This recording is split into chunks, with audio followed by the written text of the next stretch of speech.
Hello student, welcome back to my channel. आजको यो भिडियोमा हामीहरूले एनइबी क्लास 12 को न्यू सिलेबस अन्तर्गत एनइबीले भर्खरै मात्र सार्वजनिक गरेको न्यू मोडल क्वेसनमा रहेको क्वेसन नम्बर 3 सल्भ गर्न गइरहेका छौं।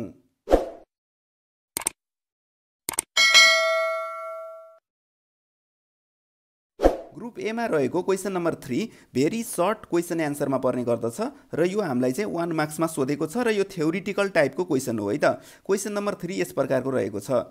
Right the meaning of financial statement. Financial स्टेटमेन्टको मिनिङ के हो लेख भनेर हामीलाई सोधेको छ र हामीले यसको एन्सर एकदम सटिक, एकदम छोटो र मिठो दिन सक्नुपर्छ, अर्थात् टु दी पोइन्ट यसको एन्सर दिन सक्नुपर्छ है त।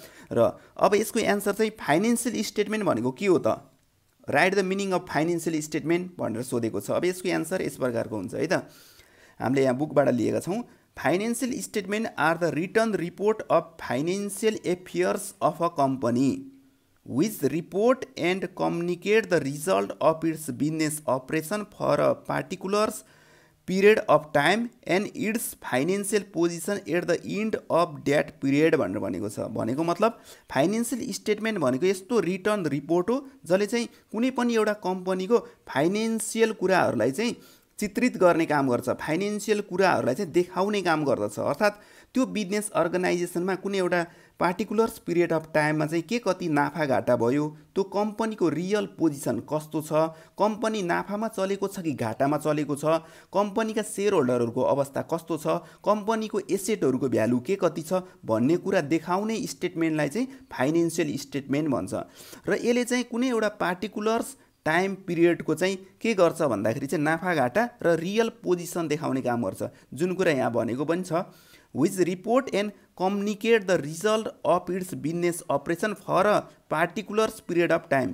कुनै एउटा पार्टिकुलर्स पिरियड अफ टाइमको चाहिँ रिजल्ट देखाउने काम गर्छ, अर्थात् रिजल्ट भनेको नाफा घाटा देखाउने काम गर्छ र त्यसलाई चाहिँ आफ्ना सेयर होल्डर बिचमा चाहिँ कम्युनिकेट गर्ने काम पनि यसले गर्दछ। र its financial position at the end of period in that period भनेको छ। इन्ड अफ द्याट पिरियड भनेको मतलब कुनै एउटा फाइनान्शियल कुन पिरियडको चाहिँ फाइनान्शियल पोजिसन अर्थात् ब्यालेन्स सिटको अवस्था कस्तो छ भन्ने कुराको जानकारी पनि यसले आफ्ना सेयर होल्डर बिचमा गराउने काम गर्दछ भनेर भनेको छ। भनेपछि फाइनान्शियल स्टेटमेन्टभित्र खास गरी के पर्छ भन्दाखेरि चाहिँ यो भित्र खास गरी cash flow statement, statement of profit and loss, अनि यस्तै गरी हामीलाई चाहिँ यसको चाहिँ ब्यालेन्स सिटहरू हो, यस्तो कुराहरू चाहिँ यो फाइनान्शियल क्यास फ्लो स्टेटमेन्टहरू, यस्तो कुराहरू चाहिँ फाइनान्शियल स्टेटमेन्टभित्र पर्छ। र हामीले एन्सर लेख्ने बेलामा right the meaning of financial statement भन्यो भने हामीले अरू केही पनि लेख्न पर्दैन, एकदम सटिक एन्सर दिए हुन्छ। Financial statement are the return report of financial affairs of a company which report and communicate the result of its business operation for a particulars period of times and its financial position at the end of that period भनेर यति definition लेखिदियौँ भने हाम्रो answer पुरै समेटिन्छ है त।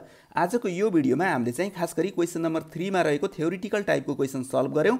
आउँदा दिनहरूमा हामीले यसरी नै अन्य लेसनहरूको भिडियो क्लासेसहरू पनि अपलोड गर्दै जानेछौँ। आजको लागि यति नै, हस्त, धन्यवाद।